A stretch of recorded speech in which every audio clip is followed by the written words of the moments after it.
Hello friends, video में आप सभी का स्वागत है। इस वीडियो में हम पढ़ेंगे क्लास 8 इंग्लिश सब्जेक्ट का lesson 15 the bird man of India, है ना। भारत का bird man. Look at the title of this lesson and the picture on this page. इस लेसन के टाइटल को, शीर्षक को देखिए और इस लेसन के पिक्चर को देखिए। व्हाट डू यू थिंक, आप क्या सोचते हैं? You will read in this lesson, है ना। आप इस लेसन को पढ़ेंगे। आप इस लेसन में क्या पढ़ेंगे? आप क्या सोचते हैं आप इस लेसन में क्या पढ़ेंगे? You must have seen people worshipping bird, trees, animals in many places. You must have seen, आपने अक्सर देखा होगा, पीपल मतलब लोग, वर्शिपिंग पूजा करते हैं, बर्ड्स, ट्रीज, एनिमल्स मतलब आपने अक्सर देखा होगा कि लोग पक्षियों का, पेड़ों का और पशुओं का पूजा करते हैं। इन मेनी प्लेसेस, कई स्थानों पर आपने देखा ही होगा, जैसे कि बरगद के पेड़ की, पीपल के पेड़ की, नीम के पेड़ की, तुलसी के पेड़ की पूजा हम करते हैं। साथ ही साथ हम चिड़िया, बर्ड की भी पूजा करते हैं, जैसे गरुड़ की और हंस की, या उल्लू को हम लक्ष्मी माता का जो वाहन मानते हैं। या एनिमल्स में हम हाथी को गणेश भगवान से जोड़ते हैं, चूहे को, सिंह को। तो इन पशुओं की भी हम इस प्रकार से पूजा करते हैं। आफ्टर ऑब्जर्विंग दिस, यह देखने के बाद, you must have wondered as to why people worshipping nature. After observing this, you must have wondered as to why people worship nature. यह देखने के बाद आपको आश्चर्य हुआ होगा कि why people worship nature, कि लोग नेचर की, प्रकृति की पूजा क्यों करते हैं। An easy answer to this question, इस प्रश्न का एक आसान जवाब है, is because our ancestor did it, क्योंकि हमारे पूर्वज ऐसा करते थे, इसलिए हम भी ऐसा करते हैं, प्रकृति की पूजा करते हैं। एज लॉन्ग एज टाइम एगो, जैसे जैसे लंबा समय बीतता गया, worshipping bird, trees and animals were ways devised by our ancestor to repeat respect our ecology. तो पुराने, बहुत पहले समय से हमारे जो पूर्वज थे वह प्रकृति को सम्मान देने के लिए प्रकृति की पूजा करते थे। This was also meant to prevent human greediness from destroying our natural wealth. This means also meant, इसका यह भी मतलब था टू प्रिवेंट ह्यूमन ग्रीडीनेस, कि मानव के लालच को रोकने के लिए भी, फ्रॉम डिस्ट्रॉइंग अवर नेचर, तो मनुष्य अपने लालच के लिए जो हमारे नेचर को नुकसान पहुंचाता है, नष्ट करता है, उसे रोकने के लिए भी इन्हें भगवान का दर्जा दिया गया, ताकि ये जो मानव है इन्हें क्षति न पहुंचा सके। Unfortunately, if we look at the present situation, birds and their habitations have faced much destruction. दुर्भाग्य से, यदि हम अभी की स्थिति को देखें तो पक्षी और उनके निवास बहुत ही विनाश को और संकट को फेस कर रहे हैं, सामना कर रहे हैं। What are the two reasons given for worshipping nature? What are the two reasons, मतलब कौन से दो कारण दिए गए हैं वर्शिपिंग नेचर, प्रकृति पूजा के लिए कौन से दो कारण दिए गए हैं? There are about 9,000 species of birds and their size varies from 5 centimeter to over 2.5 centimeter. यहाँ लगभग 9,000 प्रजातियाँ, पक्षियों की प्रजातियाँ हैं, एंड जिनका जो साइज है, आकार है, वह विभिन्न है। 5 सेंटीमीटर से लेकर के 2.5 सेंटीमीटर तक विभिन्न आकार में ये पाए जाते हैं। The humming bird is one of the smallest species of birds, जो हमिंग बर्ड है वह सबसे छोटी प्रजाति है पक्षियों की। And ostrich which reach a height of over 8 feet, और जो ऑस्ट्रिच है वह 8 फीट तक के हाइट में पहुंचता है। Is the largest bird on the planet, यह जो प्लेनेट है, ग्रह का सबसे बड़ा चिड़िया, जो बर्ड, पक्षी है। There are birds which are known for their swiftness, such as the eagle, यहाँ कई ऐसे अनेक पक्षी हैं जो अपनी फुर्ती के लिए, स्विफ्टनेस के लिए जाने जाते हैं, सच एज जैसे कि ईगल मतलब गरुड़ एंड द हॉक, हॉक मतलब बाज। देयर आर अदर बर्ड्स, यहाँ और भी अन्य पक्षियाँ हैं, सच एज वल्चर जैसे कि गिद्ध, which are known for flying at high attitude, जो कि बहुत ऊंची उड़ान के लिए जाने जाते हैं। There are also several birds, यहाँ और भी अन्य पक्षियाँ हैं, which have lost the power of flight, जो कि अपनी उड़ने की शक्ति खो चुके हैं, such is the ostrich, the emu and the kiwi, जैसे कि शुतुरमुर्ग, ईमू और कीवी जो बर्फीले क्षेत्र में रहता है वो। Make the table,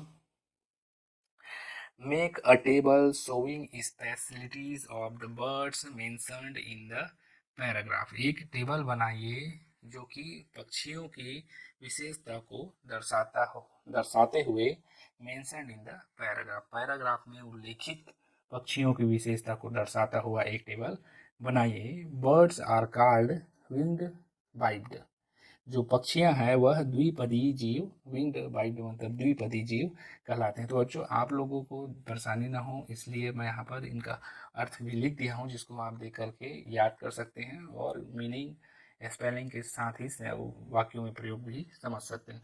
the body temperature of birds remains more और लेस कांस्टेंट, जो बॉडी टेम्परेचर है, शरीर का तापमान है पक्षियों का, वह बने रहता है, रिमेन्स मतलब बने रहता है, मोर और लेस कांस्टेंट लगभग जो है स्थिर ही बने रहता है पक्षियों का शरीर का तापमान।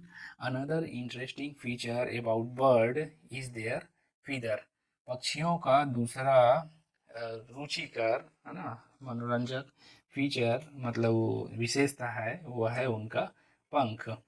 Observing the feather of a bird give us an idea about the life, जो पक्षियों का पंख है वह उनके जीवन के बारे में हमें जो हो आइडिया है वह देता है ना, उनके बारे में जानकारी हमें उनके लाइफ के बारे में जानकारी देता है। दैट दे लीड, जैसा कि वह लीड करते हैं, रहते हैं। बर्ड्स हैव बीक्स, जो चिड़िया है उनकी पक्षी हैं उनके चोंच होते हैं, उनके पास चोंच होते हैं। दे हैव नो टीथ, उनका जो है दांत नहीं होता है। Their main food consist of insect, जो उनका मुख्य फूड होता है वह कीट पतंगे होते हैं। फूड ग्रेन, इसके साथ ही जो अनाज है, एंड फ्लैश और मांस पक्षियों का फूड भोजन होता है।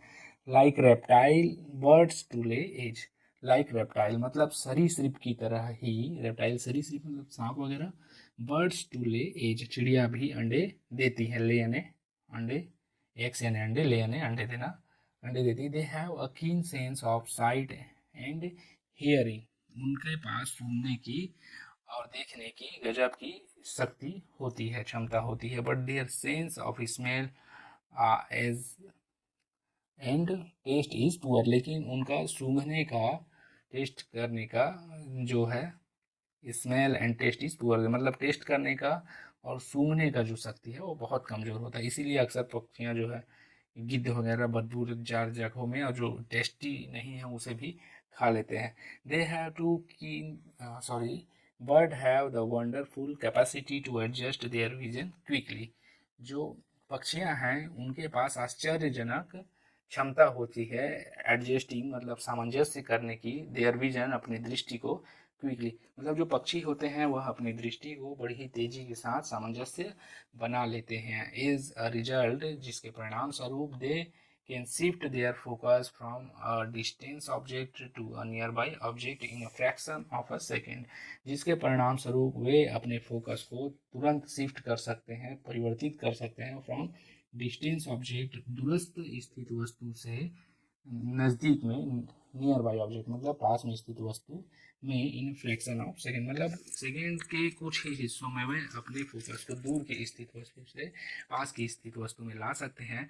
Find the speciality of bird given in the paragraph, paragraph में दिए गए विशेषता को बताइए, है ना, पक्षी की विशेषता को बताइए। In India the word of bird was exposed to us by the great Salim Ali's contribution, Bharat में पक्षियों की दुनिया वाज एक्सपोज्ड, है ना, को सामने लाया गया हमारे लिए by great Salim Ali contribution. जो सलीम अली जी हैं, इनके योगदान के माध्यम से ही पक्षियों की दुनिया जो है भारत में आमजनों के सामने आई।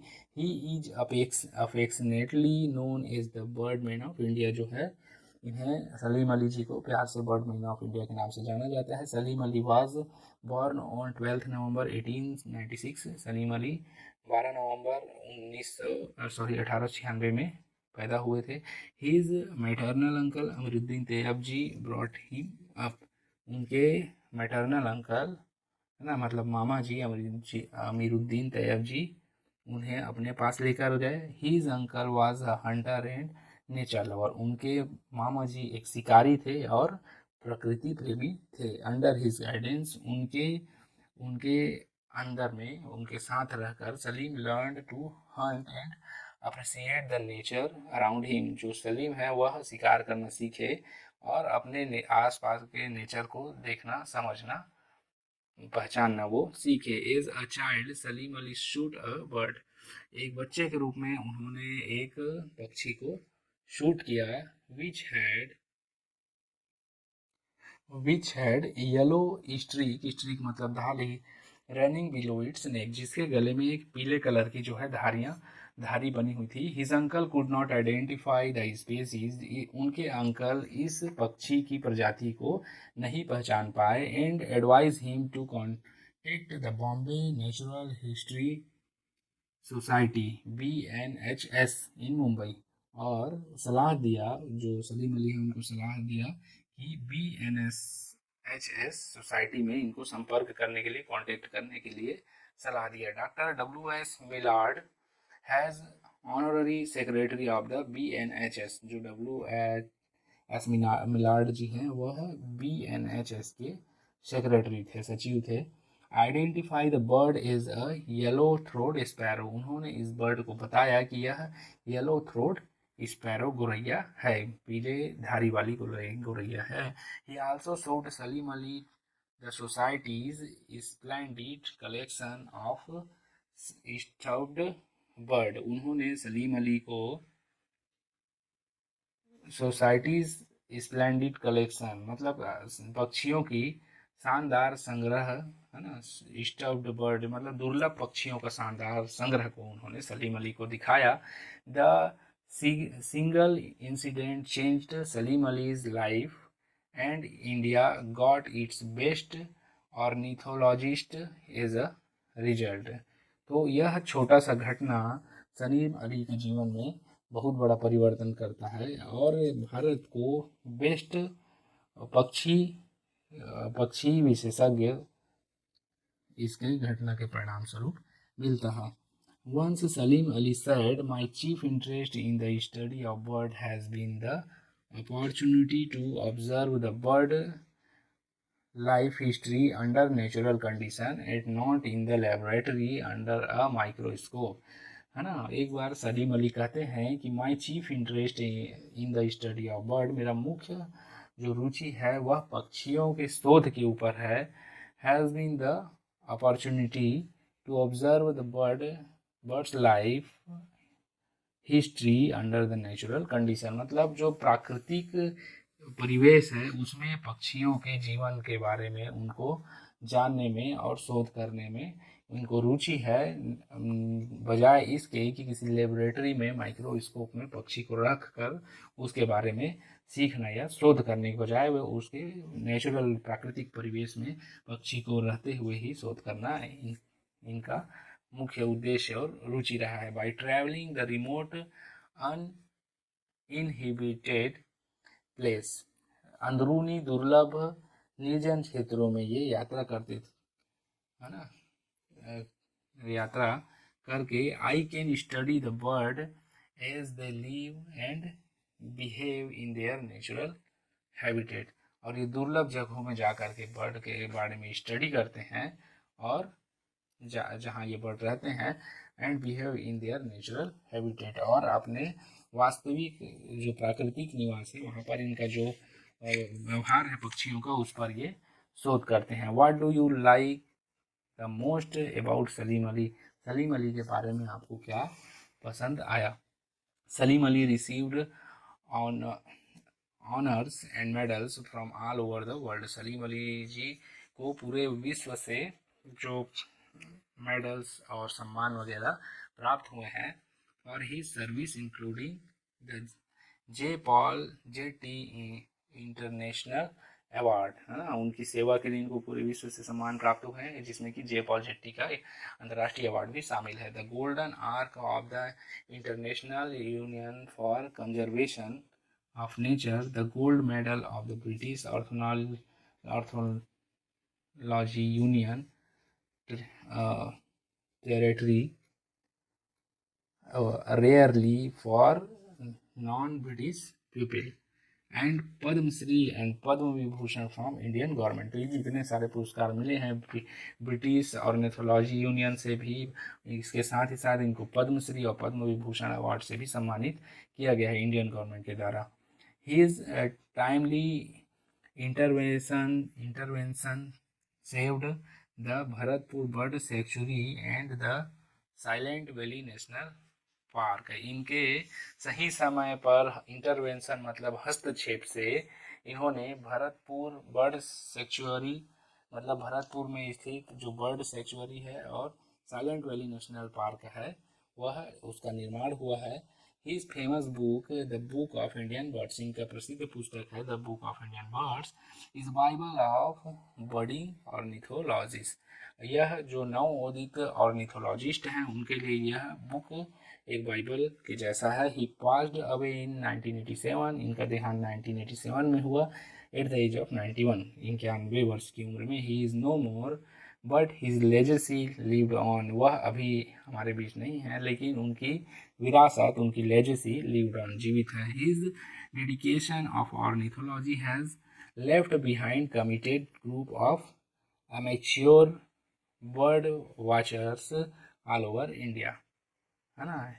His dedication of ornithology has left behind committed groups of amateur bird watcher of all over India. उनका समर्पित ढंग से किया गया कार्य और उनकी प्रतिबद्धता अकुशल और नए जो ऑर्निथोलॉजिस्ट हैं उनके लिए एक प्रकार से मार्गदर्शन का कार्य करती है। तो इस प्रकार से आज का ये लेसन समाप्त होता है। वीडियो को देखने के लिए आपका बहुत बहुत धन्यवाद। हम ऐसे ही वीडियो लेसन्स आपके लिए लाते रहते हैं, तो कृपया चैनल को लाइक, सब्सक्राइब और शेयर ज़रूर करें। मिलते हैं अगले वीडियो में एक नए लेसन के साथ। तब तक के लिए धन्यवाद। जय हिंद।